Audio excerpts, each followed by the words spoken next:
Future vision study centre Salem. எங்களோட videos உங்களுக்கு பிடிச்சிருந்தா லைக் பண்ணுங்க, ஷேர் பண்ணுங்க, கமெண்ட் பண்ணுங்க.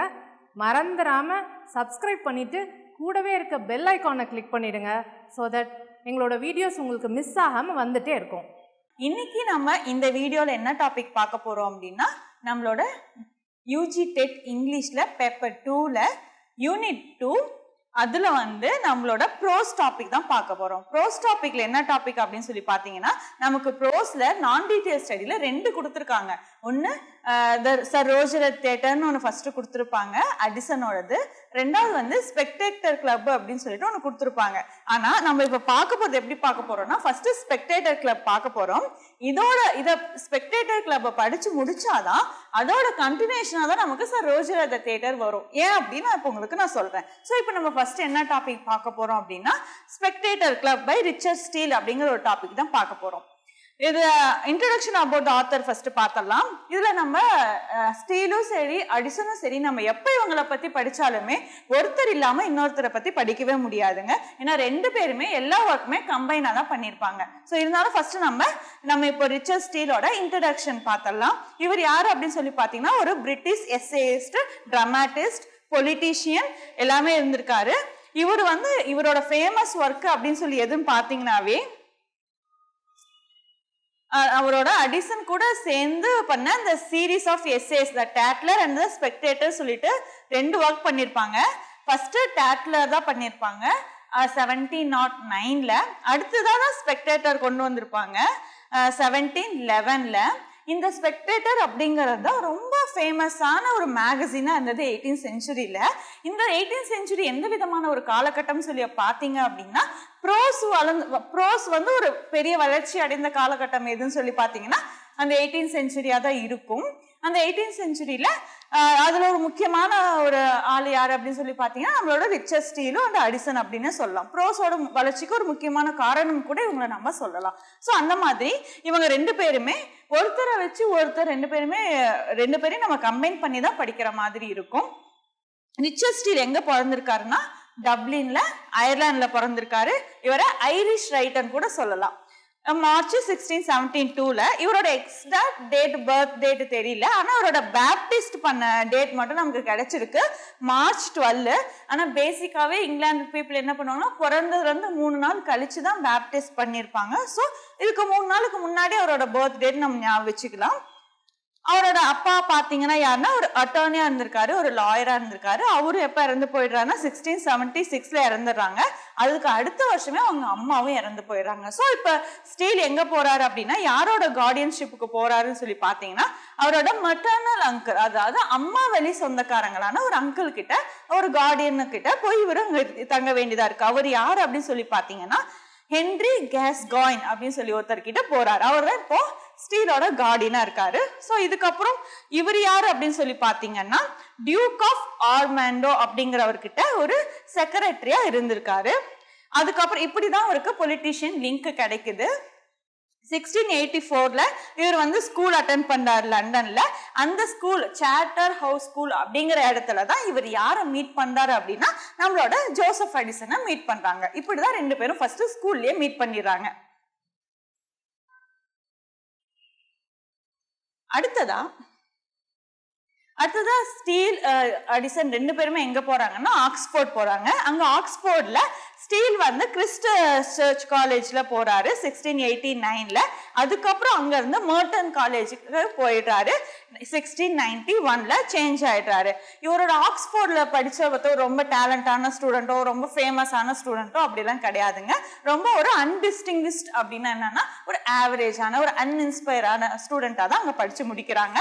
அதுக்கப்புறம் டிகிரியே வாங்காமலேயே 1692ல அங்கிருந்து இவர் என்ன பண்ணிடுறாரு அப்படின்னா, காலேஜ்ல டிகிரி வாங்காமலே ஆக்ஸ்போர்ட்ல இருந்து வெளியே வந்தாரு. வெளியே வந்ததுக்கு அப்புறம் அந்த டியூக் ஆஃப் ஆர்மண்ட் இருக்காரு இல்லையா, அவரோட அங்கிள் ஒர்க் பண்ணியிருப்பார் இல்லையா ஒரு டியூக்கு, அவர்கிட்டயே போய் ஒரு ஒர்க்குக்கு ஜாயின் பண்ணிடுறாரு. இந்த மாதிரி ஜாயின் பண்ணதுக்கு அப்புறம் தான் அவருக்கு இந்த மாதிரி ஒரு பொலிட்டீஷியன் லைன்ல, ஒரு ஆர்மி லைன்ல ஜாயின் பண்ணதுக்கு அப்புறம் தான் இவருக்கு லிட்ரேச்சர் மேலேயே ஒரு ஆர்வம் வருது. அது மட்டும் இல்லாம ஸ்டீல் வந்து என்ன பண்ணியிருக்காரு அப்படின்னா, ஒரு குயின் மேரின்னு இருக்காங்க இல்லையா, நம்மளோட குயின் மேரி நீங்க எல்லாமே கேள்விப்பட்டிருப்பீங்க, பிரிட்டனோட குயின் மேரி. அவங்களோட இறந்ததுக்கு ஒரு ஃபியூனரல் நடத்துவாங்க, ரொம்ப கிராண்டா நடத்துவாங்க. அந்த ஃபியூனரல் இவர் என்ன பண்றாருன்னா, ஸ்டீல் வந்து ஒருத்தருக்கு வந்து ஒரு போயமை டெடிகேட் பண்றாரு. உங்களுக்கே தெரியும், நம்மளோட போய்ட்ஸ் எல்லாமே போயமை டெடிகேட் பண்ணுவாங்க யாரோ ஒருத்தருக்கு. அந்த மாதிரி இவர் யாருக்கு பண்றாரு அப்படின்னா, 1695ல குயின் மேரியோட ஃபியூனரல்ல லார்ட் கர்ஸ் அப்படிங்கிறவருக்கு வந்து ஒரு போயமை இவர் டெடிகேட் பண்றாரு. அப்படி பண்ணதுக்கு அப்புறம் லார்ட் கர்ஸ் என்னவா மாறிடுறாரு, நம்ம ஸ்டீலோட போயம் ரொம்ப பிடிச்சி போய் அவருக்கு வந்து பர்ட்டனா மாறிடுறாரு. அதாவது வந்து ஸ்பான்சர் பண்ணுவாங்களே அந்த மாதிரி மாறிடுறாரு. அதுக்கப்புறம் அவருக்கிட்டயே அவர் என்ன பண்ணிடுறாரு, பிரைவேட் செக்ரட்டரியா இருக்காரு. அதுக்கப்புறம் கர்ஸ் யாரு அப்படின்னா ஆர்மி ஆபீசர். அவரோட ரெஜிமெண்ட்லயே கர்ஸ் வந்து ஒரு ஆபீசரா மாறிடுறாரு. 2 வருஷம் கழிச்சு அதுக்கப்புறம் அங்க கேப்டனா மாறிடுறாரு அந்த ஆர்மியோட ரெஜிமெண்ட்ல.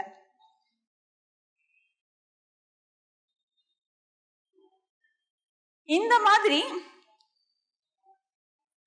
மாதிரி ஒரு மிலிட்டரி சர்வீஸ் போனதுக்கு அப்புறம் தான் ஸ்டீலுக்கு என்ன ஆகுது அப்படின்னா, ஒரு லிட்ரரி சர்க்கிள் கிட்ட வந்து ஒரு இன்ட்ரோடக்ஷன் கிடைக்குது. எந்த தியேட்டர்ல ஓடுது அப்படின்னா, டியூரி லேண்ட் தியேட்டர்ல வந்து 1701ல பெர்ஃபார்ம் பண்றாங்க.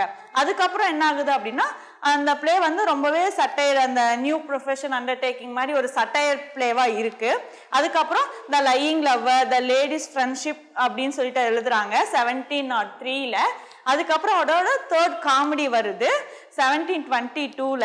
Last and most successful comedy the conscious lover அப்படின்னு சொல்லிட்டு ஒரு பிளே எழுதுறாரு. இந்த மாதிரி ஒரு நிறைய பிளே, என்ன இவ்வளோ பிளே எழுதியிருந்தாலுமே இதுல எது மூலமாகவும் அவங்க வந்து ஃபேமஸ் ஆகலை. நம்ம கிட்ட வேர்ல்டு வைடா எதுல ஃபேமஸ் ஆனாங்க அப்படின்னா, டேட்லர் அண்ட் ஸ்பெக்டேட்டர்ல மேகசின்ஸ் எழுதுனதுல மட்டும்தான் அவங்க ஃபேமஸ் ஆகுறாங்க. ஞாபகம் வச்சுக்கோங்க. இந்த மாதிரி ரொம்ப ஒரு நொட்டோரியஸா இருந்தார், ரொம்ப இம்பல்சிவா இருந்தாரு. இந்த மாதிரி நிறைய கேரக்டர் இருந்தவர் கரெக்டா என்ன பண்ணிட்டாரு, ரிட்டையர் ஆகி வந்துறாரு. அதுக்கப்புறம் அவருக்கு நிறைய டெப்ஸ் வந்தது, நிறைய கடனாளி ஆயிடுறாரு. அது இல்லாம அவரோட ஹெல்த்தும் ரொம்ப வேர்ஸ் ஆயிடுது. அதனால அவர் என்ன பண்ணிடுறாரு, அவங்களோட ஒய்ஃபோட எஸ்டேட்டுக்கு போயிடுறாரு. அப்புறம் 1726ல அவருக்கு வந்து ஸ்ட்ரோக் வந்து அவர் இறந்து போயிடுறாரு. இந்த மாதிரி அவரு கார்மாத்தான் அப்படிங்கிற ஊர்ல இறந்து போயிடுறாரு. இதுதான் அவரோட ஆத்தர் இன்ட்ரடக்ஷனோட ஓவரால் இன்ட்ரடக்ஷன். இப்போ அடுத்ததான் நாங்கள் உங்களுக்கு என்ன கொடுத்துருக்கோம் அப்படின்னு சொல்லி பார்த்தீங்கன்னா, ஸ்பெக்டேட்டர் கிளப். இதுதான் அவர் எழுதின ஒரு மேகசின். அதாவது ஸ்பெக்டேட்டர்னா ஃபர்ஸ்ட் நீங்க என்னன்னு தெரிஞ்சுக்கணும். ஸ்பெக்டேட்டர்ங்கிறது ஒரு மேகசின், சரிங்களா? இப்போ நம்ம எப்படி ஹிந்து மேகசின், டைம்ஸ் மேகசின் அந்த மாதிரி நமக்கு நிறைய வருது இல்லையா, அந்த மாதிரி வர ஒரு மேகசின் 18th சென்ச்சுரியில வந்து ஒரு மேகசின் தான் ஸ்பெக்டேட்டர் அப்படின்னு சொல்லிட்டு. இதுல இவங்க என்ன பண்ணாங்க, இது எதனால இவ்வளவு ஃபேமஸ் ஆச்சு அப்படின்னா, ஸ்பெக்டேட்டர் அப்படின்னு சொல்லிட்டு இந்த ஸ்பெக்டேட்டர் கிளப்னு இருக்கு இல்லையா, இந்த கிளப் எதை நமக்கு ரிசம்பிள் பண்ணுது அப்படின்னா, 18th சென்ச்சுரியில காஃபி ஹவுஸ் கல்ச்சர் அப்படின்னு சொல்லிட்டு பிரிட்டன்ல, இங்கிலாந்துல வந்து ரொம்ப ஃபேமஸா இருந்தது. இப்போ எப்படி நம்ம ஊர்ல அங்கங்க ice cream parlour, coffee house, restaurant, hotel அந்த மாதிரிலாம் இருக்கும், அதெல்லாம் எப்போ ஸ்டார்ட் ஆச்சு அப்படின்னா, முன்னாடி 17th சென்ச்சுரியில இங்கிலாந்துக்கு காஃபி ஹவுஸ் கல்ச்சர் வந்துருது. ஸ்ட்ரீட்ல அங்கங்க ஒரு காஃபி ஹவுஸ் இருக்கும், அங்க வந்து ஒரு சேம் குரூப்பான பீப்புள்ஸ், இப்போ மிலிட்ரி ஆஃபீஸர்ஸ்லாம் ஒன்னா போவாங்க, ஒன்னா உட்காந்து காஃபி சாப்பிடுவாங்க, அதை பத்தி நிறைய பேசுவாங்க. லிட்ரரி பீப்புள்லாம் ஒன்னா போவாங்க, அங்க உட்காருவாங்க, அவங்களோட கருத்துக்களை ஷேர் பண்ணுவாங்க, ஒன்னா காஃபி சாப்பிடுவாங்க, ஒன்னா போவாங்க. இந்த மாதிரி சேம் ப்ரொஃபஷன்ஸ்ல இருக்கிறவங்க, அப்புறம் டிஃப்ரெண்ட் ப்ரொஃபஷன்ஸ்ல இருக்கவங்க எல்லாமே என்ன பண்ணுவாங்க, இந்த மாதிரி ஹவுசஸ்ல தான் மீட் பண்ணிப்பாங்க. அந்த மாதிரி ஹவுசஸை ரெஃபர் பண்ற மாதிரி தான் ஸ்பெக்டேட்டர் கிளப் அப்படின்னு சொல்லிட்டு ஒன்று ஸ்டார்ட் பண்ணாரு. இதுக்கு முன்னாடி இந்த மேகசினோட ஓவரால் வியூ உங்களுக்கு தெரியணும். இந்த ஸ்பெக்டேட்டர் மேகசின் ஃபர்ஸ்ட் நான் சொன்ன மாதிரி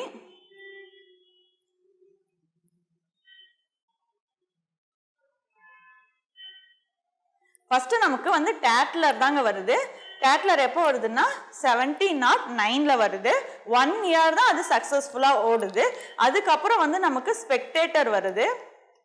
இது ரெண்டுமே அடிசன் ஸ்டீல் 2 பேருமே ஜாயின் பண்ணி தான் பண்றாங்க. 1711ல ஸ்டார்ட் பண்றாங்க. இதுல டோட்டலா 555 இஷ்யூஸ் இருக்கு. அதாவது மொத்தமே 555 மேகசின்ஸா பண்ணியிருக்காங்க. இதோட ஆர்டர் பாத்தீங்க அப்படின்னா, இங்க அடிசனும் சரி ஸ்டீலும் சரி இந்த ஸ்பெக்டேட்டர் கிளப்னு சொல்லிட்டு ஒரு ஃபிக்ஷனல் கிளப்பா ஞாபகம் வச்சுக்கிறாங்க. அதுல ஒரு 6 பேர் 7 பேர் மெம்பரா இருக்காங்க. இவங்களோட அதெல்லாம் சேர்ந்து அடிசன் ஸ்டீலோட சேர்ந்து இன்னும் சில கற்பனை கதாபாத்திரங்கள்லாம் இருக்கு. அவங்க லைஃப்ல என்ன நடக்குது அப்படிங்கிற மாதிரி தான் இந்த டோட்டல் 555 இஷ்யூஸும் பப்ளிஷ் பண்றாங்க. நான் முன்னே சொன்னேன்னா நமக்கு ஃபர்ஸ்ட் கொடுத்தது சரோஜர் தியேட்டர்னு ஒன்று கொடுத்துருக்காங்க, ஸ்பெக்டேட்டர் கிளப் ரெண்டாவதாக கொடுத்துருக்காங்க. நம்ம ஏன் இதை ஃபர்ஸ்ட் பார்க்கணும்னு சொன்னதுக்கான காரணம் இதுதான். நமக்கு இந்த டோட்டல் 555 இஷ்யூஸ் இதை ஸ்பெக்டேட்டர் மேகசின்னு சொல்லலாம், இல்லைன்னா கவர்லி பேப்பர்ஸ் சொல்லுவாங்க, கவர்லி பேப்பர்ஸ் அப்படின்னு கூட சொல்லலாம். கவர்லி பேப்பர்ஸ் என்னன்னா அப்படின்னா கவர்லி சார் ரோஜர் டி கவர்லிங்க தான் ஒரு மெயின் கேரக்டர். இவங்க ரெண்டு பேத்துக்குமே ஸ்பெக்டேட்டர் மேகசின்ல ஒரு important character sir Roger de Coverley அப்படிங்கிறவரு. ஸோ அவரை மென்ஷன் பண்ணி கூட இதை காமனா Coverley papers by Addison and ஸ்டீல்னு கூட சொல்றாங்க. உங்களுக்கு இந்த வார்த்தை கூட கொடுத்து எக்ஸாம்ல கேட்கலாம். இந்த மாதிரி தான் நமக்கு இந்த டோட்டலா 555 இஷ்யூஸ்ல 555 ஸ்டோரிஸ் மாதிரி இருக்கும். இதுல ஸ்பெக்டேட்டர் கிளப் தான் ஃபர்ஸ்ட் வருது. அந்த டோட்டல் 555 இருக்கு இல்லையா, அதுல நிறைய இருக்கு. இதுல நமக்கு கொடுத்துருக்கிறதுல ஃபர்ஸ்ட் வருது எதுன்னு பாத்தீங்கன்னா ஸ்பெக்டேட்டர் கிளப்.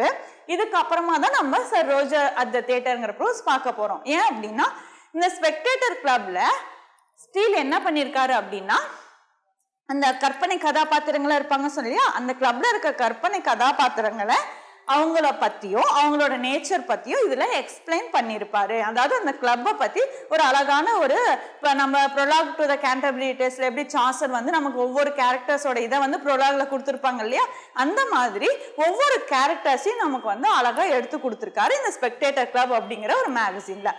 இந்த டாபிக்ல டெக்ஸ்ட் பாத்தீங்கன்னா இதுல உங்களுக்கு நாங்க டெக்ஸ்ட் கொடுத்துருக்கோம்.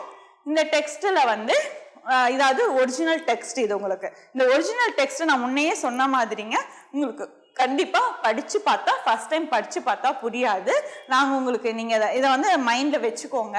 இது நான் உங்களுக்கு அழகா பார்த்துக்கோங்க. இந்த மாதிரி உங்களுக்கு அழகா உங்களுக்கு இந்த யூனிட் முடிஞ்ச உடனே மெட்டீரியல் உங்க கையில நாங்க கொடுத்துருவோம். கையில கொடுத்ததுக்கு அப்புறம் நீங்க இதை நான் முன்ன சொன்ன மாதிரி மெமரி பண்ணக்கூடாது. சம்மரி நல்லா டீட்டெயிலா படிச்சு புரிஞ்சுக்கிட்டு டெஸ்ட் எல்லாம் எழுதிட்டு நீங்க நல்லா அதுல ஸ்ட்ராங் ஆனதுக்கு அப்புறம் இதை லைன் பை லைன் ரீட் பண்ணி பாருங்க. அப்ப கண்டிப்பா இந்த லைன்ஸ்ல எந்த லைன் கொடுத்தாலுமே உங்களால ஈஸியா கண்டுபிடிச்சிட முடியும்.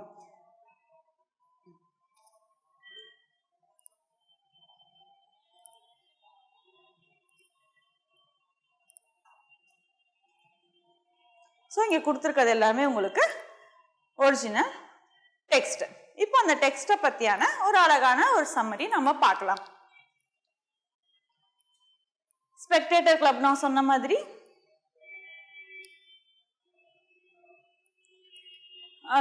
இது கவர்லி பேப்பர்ஸ்ல ஒன்னா பப்ளிஷ் ஆயிருக்கு. இது ரொம்ப ஃபேமஸான டாபிக்கும் கூட. இது ஸ்டீல் என்ன பண்றாரு, இதுல இருக்க ஃபிக்ஷனல் கிளப் மெம்பர்ஸை பத்தி டீட்டெயிலான ஒரு அக்கௌண்ட்டை நமக்கு கொடுத்துருப்பாரு.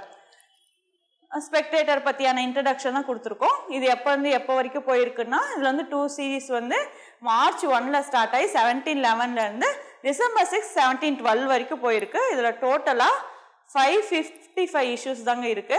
ஆனால் ஒவ்வொரு புக்கில் பாருங்க கொஞ்சம் சேஞ்ச் பண்ணி கொடுத்துருப்பாங்க. ஒரு சில புக்கிலலாம் ஒரு ஆத்தரே 555 கொடுத்துருக்காங்கன்னு சொல்லியிருக்காங்க. ஆனால் யார் எவ்வளோ எழுதுனாங்க அப்படிங்கிறது வந்து நமக்கு ஒரு தெளிவான ஆன்சர் இது வரைக்கும் கிடைக்கவே இல்லை. ஆனால் டோட்டல் இஷ்யூஸ் எவ்வளோன்னா 555 555 இஷ்யூஸ் தான் வந்து டோட்டலான இஷ்யூஸ். அதில் யார் எவ்வளோ எழுதுனாங்க அப்படின்னு நமக்கு ஒரு ஸ்டாண்டர்டான ஒரு ஆன்சர் கிடைக்கல. ஏன்னா ஒரு சிலர் என்ன சொல்றாங்கன்னா இவங்க 2 பேர் மட்டும் எழுதல, இவங்க 2 பேர் எடிட்டரா தான் இருந்தாங்க, இன்னும் சில ஆத்தர் கூட எழுதுனாங்கன்னு சொல்றாங்க. இன்னும் சில பேர் என்ன சொல்றாங்க, இன்னும் சில புக்ஸ்ல என்ன சொல்றாங்கன்னா இவங்க 2 பேர் எழுதுனாங்க, கூட சில ஆத்தர்ஸ் எழுதுறாங்க, ஆனா எடிட் பண்ணது வேற அப்படிங்கிற மாதிரி ஒரு ஒரு ஒரு சர்டனான ஆன்சர் நமக்கு கிடைக்கல. அதனால நீங்க இந்த கொஸ்டின்ஸ் ரொம்ப டிஃபிகல்ட்டான கொஸ்டின்ஸ் கண்டிப்பா கேட்க மாட்டாங்க. ஆனா டோட்டல் இஷ்யூஸ் எவ்வளோன்னு பாத்தீங்கன்னா 555 இஷ்யூஸ்.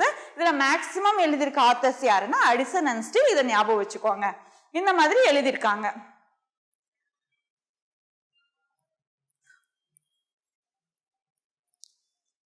இதுல நம்ம டோட்டலா நம்ம எஸ்ஏக்கு போயிடலாம். இதுல பாத்தீங்க அப்படின்னா ஸ்பெக்டேட்டர் கிளப் அப்படிங்கிறதுல ரிச்சர்ட் ஸ்டீல் என்ன பண்ணியிருக்காருன்னா ஒரு ஃபைனஸ்ட் அச்சீவ்மெண்ட்னு சொல்றாங்க. இந்த எஸ்ஏல ஸ்டீல் என்ன பண்றாரு அப்படின்னா இந்த மெம்பர்ஸ் ஆஃப் த கிளப், நான் சொல்ல இந்த ஸ்பெக்டேட்டர் கிளப்ல இருக்க மெம்பர்ஸை பத்தியான அக்கௌண்ட் தான் கொடுத்துருப்பாரு. இந்த மெம்பர்ஸ் யாரை ரெப்ரசன்ட் பண்றாங்கன்னா அந்த 18th century காலகட்டத்துல இருந்து சொசைட்டில இருக்க மக்களை தான் அவங்க ரெப்ரசன்ட் பண்ணியிருக்காங்க. இப்போ நம்ம ப்ரோராக்ல பார்த்தோம்னா ஒரு நைட்டை பத்தி தான் சொல்லியிருப்பாரு. அந்த ஒரு நைட் கேரக்டர் பார்த்தீங்கன்னா அப்போ சாசரோட காலகட்டத்தில் வந்த நைட்ஸ் எல்லாமே அப்படிதான் இருந்தாங்க. ரொம்ப வீரமாகவும் ரொம்ப தைரியமாகவும் ரொம்ப ஸ்ட்ராங்காகவும் நல்லா இருந்தாங்க. அதே மாதிரி அந்த காலகட்டத்தில் இருந்த ஃப்ரையாஸ் மாங்கெல்லாம் ரொம்ப சட்டையர் பண்ணியிருப்பாங்க. அந்த காலகட்டத்தில் இருந்த மாங்ஸ் எல்லாமே அப்படிதான் இருந்தாங்கிறது நமக்கு தெரிய வருது இல்லையா? அந்த மாதிரி இவங்க இந்த மெம்பர்ஸ் எல்லாமே அந்த இம்பார்ட்டன்ட் செக்ஷன்ஸ் அந்த காலகட்டத்தில் 18th centuryல வாழ்ந்த காலகட்டத்தில் இருந்த மக்கள் எல்லாம் இவங்க மாதிரி தான் இருந்தாங்கன்னு நமக்கு தெரிய வருது. இதுல டோட்டலா நமக்கு வந்து 6 கேரக்டர்ஸ் பத்தி அவர் சொல்லியிருக்காரு. யார் யாரு அப்படின்னா sir Roger de Coverley, captain Sentry, sir Andrew Freeport, Will Honeycomb, clergyman and student of law அப்படின்னு சொல்லிட்டு 6 பேரை பத்தி தான் நமக்கு இதுல கொடுத்துருக்காங்க. ஸோ இந்த 6 பேர் மட்டும்தான் அந்த கிளப்போட மெம்பர்ஸ்னா கிடையாது. அடிசனும் அந்த கிளப்போட மெம்பர்ஸ் தான், ஸ்டீலும் அதோ கிளப்போட மெம்பர்ஸ் தான். அப்புறம் இவங்களோட ஃப்ரெண்டு நைட்டுன்னு ஒரு சில கேரக்டர் கூட வரும். இந்த கேரக்டர் நம்ம எதுல பார்ப்போம் அப்படின்னா சர் ரோஜர் அட் தி தியேட்டர்ல நம்ம பார்ப்போம். ஆனா ஸ்டீல் நமக்கு மொத்தம் எத்தனை கொடுத்துருக்காங்கன்னா 6 மட்டும் தான் கொடுத்துருக்காங்க. நல்லா தெளிவா ஞாபகம் வச்சுக்கோங்க. ஸ்டீல் நமக்கு எத்தனை கேரக்டர்ஸ் பத்தி ஸ்பெக்டேட்டர் கிளப்ல எக்ஸ்பிளைன் பண்ணிருக்காருன்னா 6 தான் ஆன்சரு. ஆனா அந்த 6 பேர் மட்டும் தான் அந்த கிளப்போட மெம்பர்ஸ்னா கண்டிப்பா 6 ஆன்சர் கிடையாது. ஏன்னா அடிசனும் ஸ்டீலுமே கூட அந்த கிளப்போட மெம்பர்ஸ் தான். அதனால ஞாபகம் வச்சுக்கோங்க. கேள்வியை ஒரு தடவைக்கு 2 தடவை படிச்சு பாருங்க. இந்த மாதிரி உங்களை ட்ரிக்ஸ் பண்ற மாதிரி தான் கொஸ்டின் கேட்பாங்க. ஓகே, இந்த 6 பேரை பத்தி பேசணும்னு சொல்லிட்டாரு. ஃபர்ஸ்ட் அவர் யாரை பத்தி சொல்றாரு அப்படின்னு சொல்லி பாத்தீங்கன்னா ஃபர்ஸ்ட் பேசுறது யாருன்னா சர் ரோஜர் டி கவர்லி தான் ஃபர்ஸ்ட் அவரை பத்தி தான் சொல்றாரு. இவர் யாரும் சொல்லி பாத்தீங்கன்னா ஒரு நல்ல ஜென்டில்மேன் அப்படின்னு சொல்லி சொல்றாங்க. இவர் எப்படி ஞாபகம் வச்சுக்கலாம் அப்படின்னா ஃபர்ஸ்ட் நான் ஓவராலா சொல்லினா அதுக்கப்புறம் இதுல எக்ஸ்பிளைன் பண்றேன். இவர் ஒரு 56 இயர் ஆன ஒரு பேச்சுலர் தான். இவர் எங்க ஏஜ்ல எப்படி இருப்பாரு அப்படின்னா ரொம்பவே ஸ்மார்ட்டாவும் ரொம்ப சோஷியலாவும் ரொம்ப ஜோவியலாவும் ரொம்பவே ஒரு நல்ல கேரக்டரா தான் இருப்பாரு. இவர் யாரு அப்படின்னா ஒரு ஜட்ஜுன்னு வச்சுக்கோங்க. கோரம் அப்படின்னு ஒரு பிளேஸ் இருக்கு. அந்த கோரம்னா இவர் ஒரு ஜட்ஜ். இவர் ஒரு ஈவினிங் சேர்ல உட்கார்ந்தாரு அப்படின்னா ஒரு பயங்கரமா அவரோட ஜட்ஜ்மெண்ட் எல்லாம் அந்த ஊர்ல இருக்க எல்லாருமே பேசி பாராட்டக்கூடிய அளவுக்கு ஒரு நிறைய கேசஸை அந்த தெனாலிராமன் ஞாபகம் வச்சுக்கோங்க. அந்த அளவுக்கு ஈஸியா கிளியர் பண்ற அளவுக்கு ஒரு டேலண்டான ஆளு.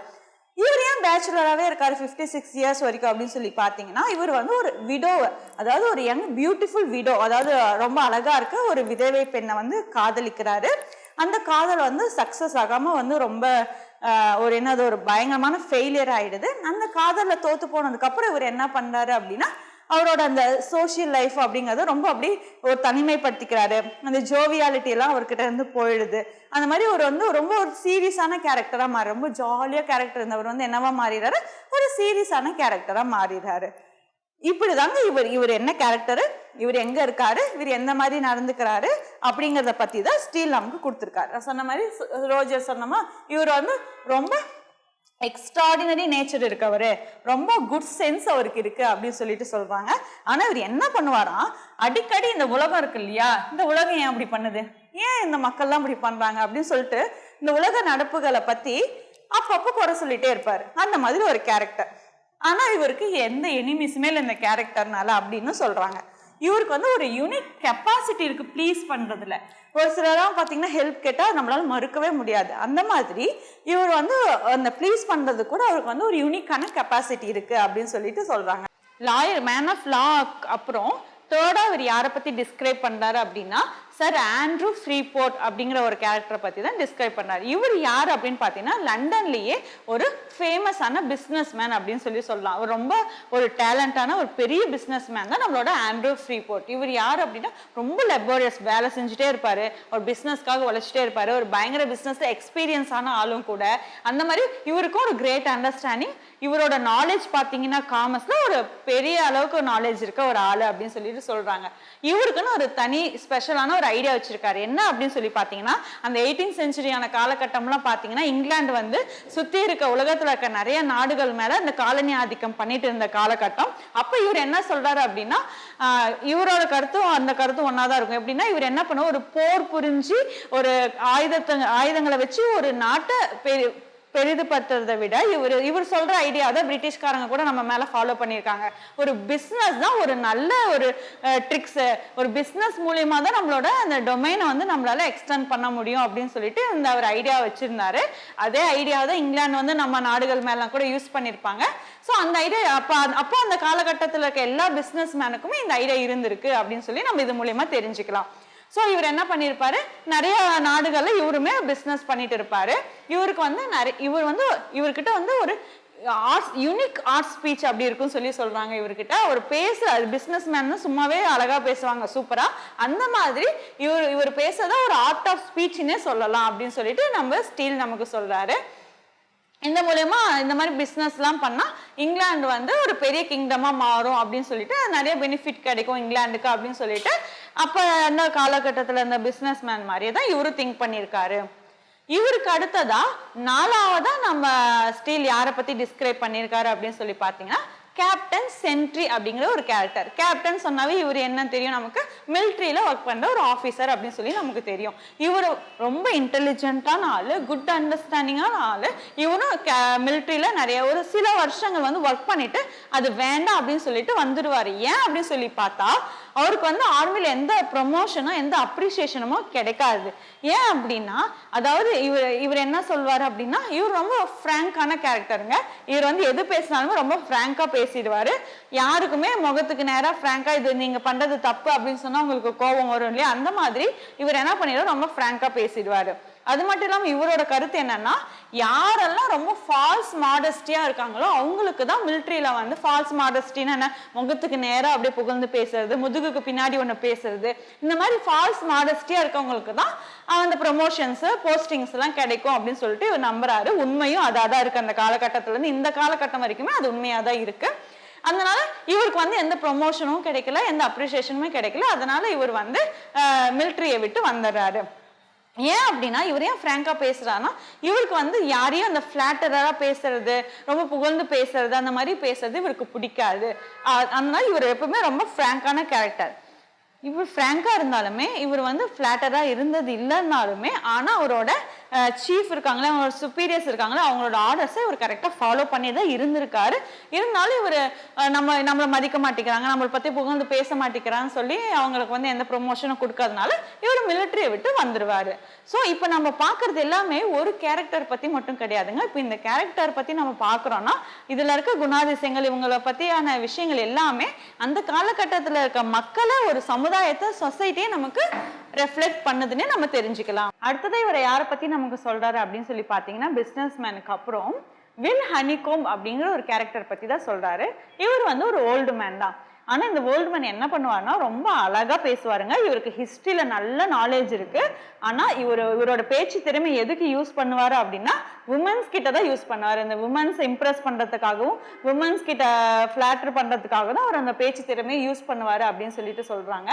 இவருக்கு வந்து இவர் பேசி பேசி எல்லா உமன்ஸையும் கவர் பண்ணி வச்சிருப்பாரு அப்படின்னு கூட சொல்றாங்க. he dressed very well. ரொம்ப அழகா ட்ரெஸ் பண்ணுவாரு, ஃபேஷனபிளா ட்ரெஸ் பண்ணுவாரு.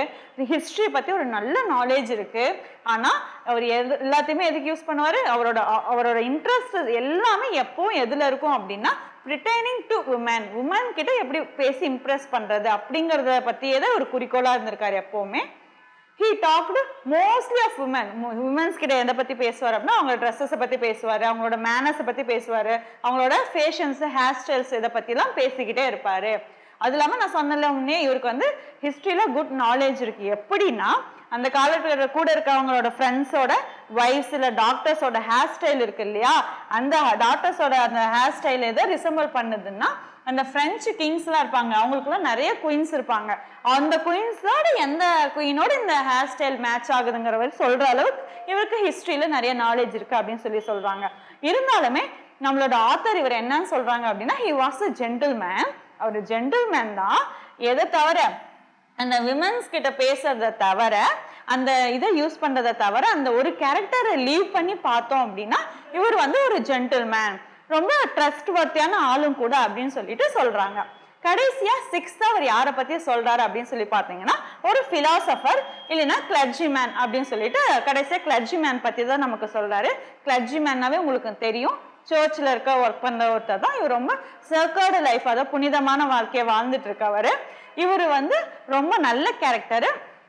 இவருக்கு வந்து என்னாச்சு அப்படின்னா இவரோட ரெஸ்பான்சிபிலிட்டியா, அவருக்கு உடம்பு சரியில்லை, அவர் ஹெல்த்தா இருக்கிறதுனால அவருக்கு வந்து அந்த சர்ச்ல கொடுக்கப்பட்ட ரெஸ்பான்சிபிலிட்டிஸ் எதுவுமே ஃபுல்ஃபில் பண்ண முடியல. அதனால இவருக்கு ப்ரொமோஷன் கிடைக்காம போயிடுது.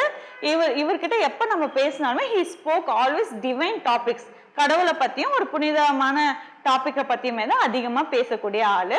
இவர் எவ்வளவு நல்ல கேரக்டர் அப்படின்னா இவர் இறந்ததுக்கு அப்புறம் கூட he wished for the good of the world even after his death. நான் இறந்ததுக்கு அப்புறம் கூட இந்த உலகத்துல நல்லா இருக்கணும், இந்த உலகத்துல இருக்க மக்கள் எல்லாமே நல்லா இருக்கணும் அப்படின்னு சொல்லிட்டு நினைக்கக்கூடிய ஒரு நல்ல கேரக்டர் தான் கிளர்ஜிமேன். இந்த மாதிரி அந்த ஸ்பெக்டேட்டர் கிளப்ல ஸ்டில் நமக்கு 6 மெம்பர்ஸோட அக்கௌண்ட்டை அழகா கொடுத்துருக்காரு. உங்களுக்கு கேள்விகள் எந்த மாதிரி வரும் அப்படின்னு சொல்லி பாத்தீங்க அப்படின்னா இந்த ஆர்டர், அதாவது சீனியாரிட்டி ஆர்டர், ஃபர்ஸ்ட் யாரை சொல்றாரு, செகண்ட் யாரை சொல்றாரு, தேர்டு, ஃபோர்த்து, ஃபிஃப்த்து, சிக்ஸ்த்துன்னு யாரை சொல்றாருன்னு கேட்கலாம். இந்த பிசினஸ் மேன் யாரு, இல்ல கிளர்ஜி மேன் யாரு, இவர் எதுல டேலண்டான ஆளு, இந்த மாதிரி ஒரு லைன் கொடுத்துட்டு இந்த லைன் யாரை குறிக்கிறாங்க அப்படின்னு சொல்லிட்டு இந்த மாதிரியான கேள்விகள் தான் நம்ம வந்து இந்த ப்ரோஸ்ல எதிர்பார்க்கலாம். இந்த மாதிரி படிச்சா நம்ம ஈஸியா அந்த கேள்விகளுக்கு கண்டிப்பா ஆன்சர் பண்ணலாம். தேங்க்யூ.